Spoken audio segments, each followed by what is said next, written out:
Hi friends, ఎలా ఉన్నారు? బాగున్నారా? ఈరోజు వాల్నట్స్ గురించి చెప్తాను, వినండి. వాల్నట్స్ని తినడం వల్ల ఇది సేమ్ మన బ్రెయిన్ లాగే ఉంటుందండి. రోగనిరోధక శక్తిని మెరుగుపరచడంలో, చెడు కొవ్వును కరిగించడంలో, రక్తంలో చక్కెర స్థాయిని తగ్గించడంలో, క్యాన్సర్ను తగ్గించడంలో, బీపీ కంట్రోల్ చేయడంలో, గుండె ఆరోగ్యాన్ని సంరక్షించడంలో, ఎముకలు దంతాలు దృఢంగా అవ్వడానికి ఈ వాల్నట్స్ చాలా ఉపయోగపడతాయండి. డిప్రెషన్, ఒత్తిడిని కూడా తగ్గిస్తుంది. తర్వాత కివి ఫ్రూట్, ఇది విటమిన్ సి, కే విటమిన్ చాలా ఉంటాయండి. ఆస్తమా ఉన్న వాళ్ళకి, శ్వాస తీసుకోవడంలో ఇబ్బంది ఉన్న వాళ్ళకి చాలా ఉపయోగపడుతుంది ఈ ఫ్రూట్ తినడం వల్ల. తర్వాత చాలా మంచి పోషక విలువలు ఉన్నాయండి. ఇమ్యూనిటీ సిస్టమ్ను మెరుగుపరచడంలో సహాయపడుతుంది. బ్లడ్ ప్రెషర్ని నియంత్రిస్తుంది.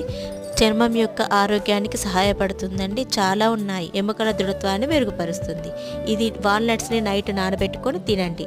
కివీ ఫ్రూట్ కూడా డైలీ తినండి. ఓకేనా? థ్యాంక్